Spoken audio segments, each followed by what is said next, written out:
Praise the lord. Happy independence day. 75వ స్వాతంత్ర దినోత్సవ శుభాకాంక్షలు వీక్షకులందరికీ కూడా ప్రభువు నామమున తెలియజేస్తా ఉన్నాను.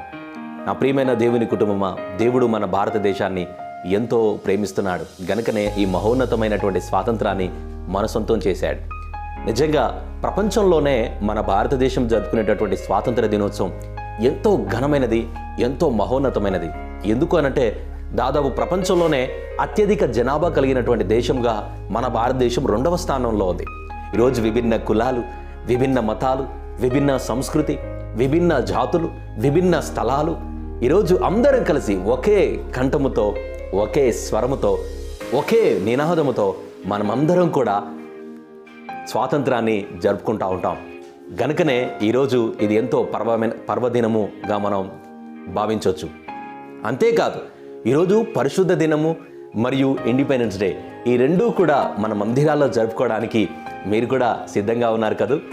అయితే నా ప్రియమైన దేవుని కుటుంబమా, ఈ స్వాతంత్రం ఎంతో విలువైనది. అందుకే ఈరోజు ప్రపంచంలో మన భారతదేశం ప్రఖ్యాతిగాంచిన స్వాతంత్ర దినోత్సవంగా జరుపుకుంటా ఉన్నాం. స్వాతంత్రం ఎందుకు ఇంత విలువైనది అని ఆలోచిస్తే గనక బానిసత్వం అంత భయంకరమైనది. స్లేవరిజం ప్రపంచంలో ఎన్నో దేశాలు అనుభవించాయి. మనం భూమి పుట్టినది మొదలుకొని చూస్తే గనక మొట్టమొదటిగా ఐగుప్తు దేశంలో ఇజ్రాయేల్ ప్రజలు బానిసత్వంలో ఉన్నారు. దాదాపు ఎన్ని సంవత్సరాలు తెలుసా? 430 సంవత్సరాలు వారు బానిసత్వంలో ఉంటే దేవుడు ఏర్పాటు చేసుకున్నటువంటి వ్యక్తి మోషే అనేటటువంటి ఒక ఫ్రీడమ్ ఫైటర్ అప్పుడున్నటువంటి చక్రవర్తి ఫరోకి వ్యతిరేకంగా పోరాటం చేసి తనతో పాటు అహరోను అనేటటువంటి మరొక ఫ్రీడమ్ ఫైటర్, అంతేకాదు వారికి జత కలిసినటువంటి యోషువ అనేటటువంటి ఫ్రీడమ్ ఫైటర్, వీరందరూ కూడా దేవుని సర్వెంట్స్గా నిలబడి ఇజ్రాయెల్ ప్రజలకి దాదాపు 6 లక్షల పైచీలకు ఉన్నటువంటి ఆ యొక్క జనాంగమునికి వారు ఫ్రీడమ్ని పొందుకోవడానికి వారు ఫైట్ చేశారంట.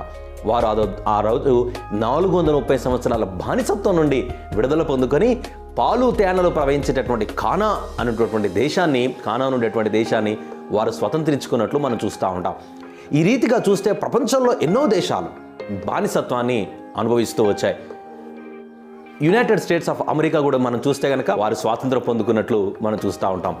అదే రీతిగా మన భారతదేశం 1947 ఆగస్టు 15న మన భారతదేశం బ్రిటిష్ వారి పరిపాలన నుండి స్వాతంత్రం పొందుకున్న దాదాపు 200 సంవత్సరాలు బ్రిటిష్ వారు మన భారతదేశాన్ని పరిపాలించారు. మన భారతదేశ సంపదను వారు దోచుకున్నారు. మన భారతదేశ ప్రజలను వారు కష్టపెట్టి బానిసలుగా చేసుకొని వారు తమ స్వలాభం కొరకు పరిపాలించినట్లుగా మనం చూస్తూ ఉంటాం. తద్వారా మన దేశంలో ఉన్నటువంటి ఎంతో విలువైన సంపద విదేశీయులు దోచుకున్నట్లుగా చరిత్ర మనకు తెలియజేస్తూ ఉంటుంది. అయినను మన భారతదేశంలో ఉన్నటువంటి ఆనాడు ఐగుప్తు దేశంలో నుండి ఫ్రీడమ్ ఫైటర్స్గా మోషే పోరాడినట్లు మన భారతదేశంలో కూడా ఎంతోమంది స్వాతంత్ర ఉద్యమకారులు బయలుదేరారు. మరి రచనలు రాశారు, ఎన్నో పోరాటాలు చేశారు.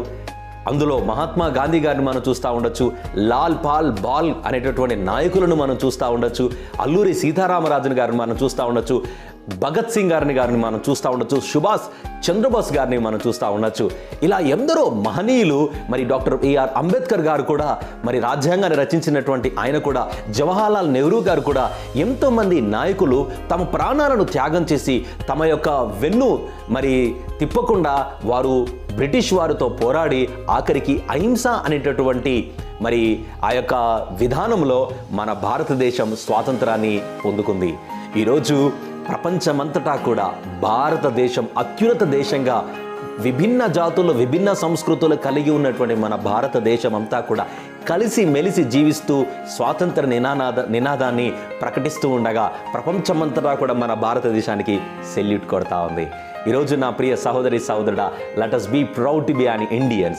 నిజంగా మనం భారతీయులైనందుకు ఎంతో సంతోషించాలి. అయితే ఈరోజు ఒక విషయాన్ని ఆలోచిద్దాం. బానిసత్వం అసలు అనేది ప్రపంచంలోనికి ఏ రీతిగా వచ్చిందని మనం ఆలోచిస్తే కనుక ఈరోజు స్వాతంత్రం ఎంత విలువైనదని మనిషి పరిగణిస్తున్నాడు, దానికి కారణం ఏంటిదని ఆలోచిస్తే కనుక దేవుడు చేసినటువంటి మొట్టమొదటి మానవులైనటువంటి ఆదాము అవ్వలు దేవునికి అవిధేయత చూపడం ద్వారా పాపం వారి హృదయంలోకి వచ్చినప్పుడు, పాప స్వభావం వారి హృదయంలోకి ప్రవేశించినప్పుడు వారు శపించబడ్డారు. తద్వారా మనిషికి కోపం, ద్వేషం మరియు అధికారాన్ని చూపించేటటువంటి ఆ పరాకష్ట మనిషి హృదయంలో నుండి బయలుదేరినట్లుగా మనకు ప్రపంచంలో చరిత్రకారులు తెలియజేస్తూ ఉంటారు. అంతేకాదు మనం చదివేటటువంటి దివ్య గ్రంథం, పరిశుద్ధ గ్రంథం మనకు తెలియజేస్తూ ఉంటుంది. మొట్టమొదటి అధికార పరాకష్ట మనం చూస్తే గనక ఆదాము బిడ్డలైనటువంటి కయ్యూను ఏబేలు మీద చూపించినటువంటి ఆ పరాకష్ట చూస్తూ ఉంటాం, ఆ కోపాన్ని మనం చూస్తూ ఉంటాం, ఆ ద్వేషాన్ని మనం చూస్తూ ఉంటాం. బానిసత్వం ప్రపంచంలో బయలుదేరడానికి గల కారణం ఒక మనిషి ఇంకో మనిషి మీద తన గర్వాన్ని, తన అధికారాన్ని చూపించాలనుకోవడమే. ఇది దేశము మధ్యలుగా మారిపోయింది, జాతుల మధ్యగా మారిపోయింది. ఈరోజు ఇంకా చూస్తూ ఉంటే కులానికి మధ్యలో మారిపోయింది. ఈరోజు వర్గము వైకి మారిపోతా ఉంది.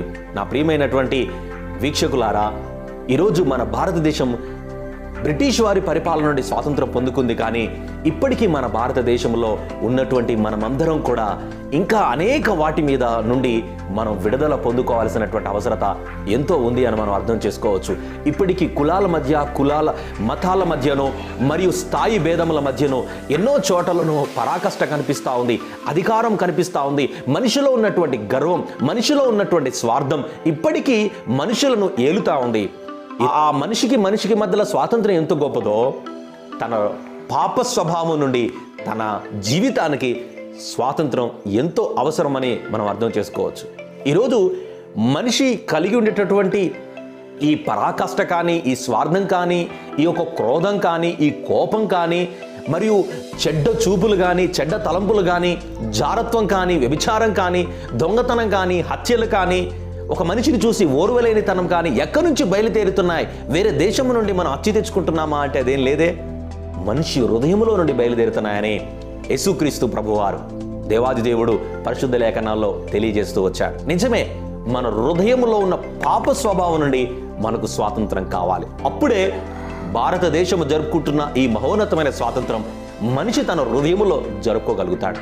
అందుకే లేఖనం ఈ రీతిగా సెలవిస్తుంది. రోమపత్రిక 3వ అధ్యాయం 23వ వచనం, ఏ భేదం లేదు, అందరూ పాపం చేసి దేవుడు అనుగ్రహించి మహిమను పొందలేకపోతున్నారు. కారణం, దేవుడు స్వాతంత్రాన్ని ఇచ్చేటటువంటి వాడు. ఆనాడు ఐగుప్తు దేశానికి స్వాతంత్రం ఇచ్చింది దేవుడే, మన భారతదేశానికి స్వాతంత్రం ఇచ్చింది దేవుడే, ఈరోజు ఎన్నో దేశాలు స్వాతంత్రం అనుభవిస్తున్నాయి దేవుడే. అయితే హృదయం నుండి స్వాతంత్రం ఇచ్చేవాడు కూడా దేవుడే. ఆ స్వాతంత్రం ఈరోజు మనం అనుభవించలేకపోవడానికి గల కారణం మన జీవితంలో దేవునికి అవిధేయత చూపడం ద్వారా సంపాదించుకున్న పాపం. ఈ పాపానికి ఏ భేదం లేదు, కుల భేదం లేదు, మత భేదం లేదు, స్థాయి భేదం లేదు, వర్గ భేదం లేదు. అందరూ పాపం చేసి దేవుడు అనుగ్రహించి మహిమను పొందలేకపోతున్నామంట. అయితే ఈ పాపం నుండి మన స్వాతంత్రం ఎప్పుడైతే పొందుకుంటామో అప్పుడే మనిషి తాను నిజమైన స్వాతంత్రాన్ని అనుభవించగలుగుతూ ఉంటాడు. అప్పుడే దేశము, కులము, వర్గము, జాతి, సంస్కృతి, ఆయా స్థలాలలో ఉన్నటువంటి ప్రతి విధమైనటువంటి మనిషి నిజమైన స్వాతంత్రాన్ని అనుభవిస్తాడు. ఈ స్వాతంత్రం మనకిచ్చింది ఇదిగో మనం ప్రపంచంలో చూస్తే గనక 2000 సంవత్సరాల క్రితం దేవుడే ఈ లోకంలో మానవుడిగా జన్మించాడు. ఆయన బెత్లెహేం అనేటటువంటి ప్రాంతంలో జన్మించి నజరేతు అనే గ్రామంలో ఆయన నివసించి ఆయన కపెర్నహూము, గలిలయ అనేటటువంటి ప్రాంతంలో ఆయన అనేక విధమైనటువంటి ఆ ప్రపంచమంతటినీ కూడా పరలోకం వైపు తిప్పేటటువంటి నిజమైన జీవితం ఎలా జీవించాలనేటువంటి బోధ చేసినాడు. ఆయనే యేసుక్రీస్తు ప్రభు. ఆయన ఈ లోకంలో జీవించినటువంటి దినాలు 33.5 సంవత్సరాలే. కానీ ఆయన తెలియజేసినటువంటి బోధ ఈరోజు ప్రపంచానికే ఒక మూలమైనటువంటి పాఠంగా మారుతుంది. ప్రపంచం నిలబడడానికి, ఈరోజు ప్రపంచం ఒక సత్యం మీద ఆధారపడడానికి ఆయన మాటలే కేంద్రంలా ఉంటున్నాయి. అందుకే ఈజ్ ద హిస్టారికల్ పర్సన్. ఆయన పేరు మీదనే చరిత్ర 2 భాగాలుగా చేశారు, క్రీస్తు పూర్వం, క్రీస్తు శకం. ఆయన మన పాపము నుండి స్వాతంత్రం వేయడానికి ఆయన కలువరిగిరిలో తన ప్రాణాన్ని అర్పించాడు.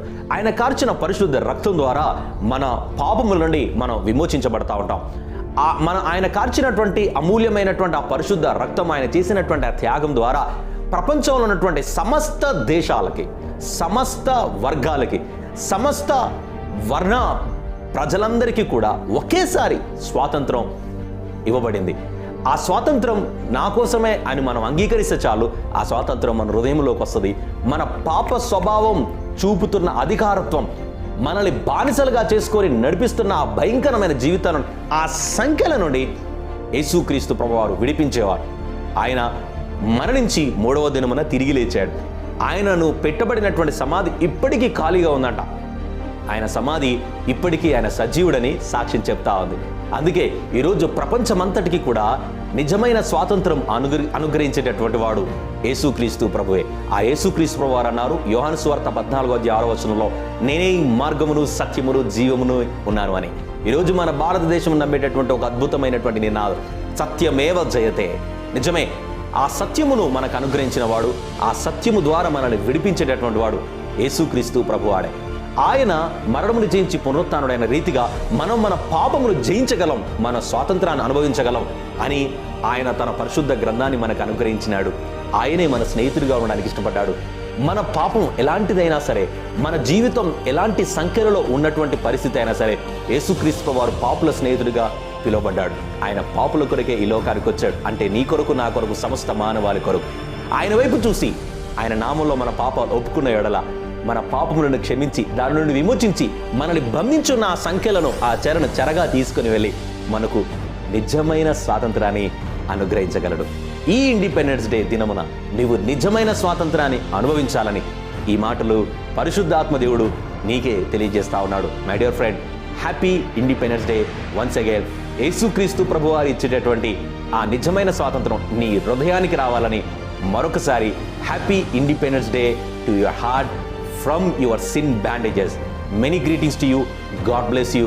దేవుడే ఈరోజు నిన్ను బంధించిన పాపపు సంఖ్యల నుండి నీకు విడుదలచ్చి నిజమైన స్వాతంత్రం ఇచ్చి ఈ దేశానికే, మన భారతదేశానికే, ప్రపంచానికే నిన్ను నన్ను ఆశీర్వాదకరంగా చేయునుగాక. May god bless you. May god bless our India. May god bless our Telangana. Thank you so much.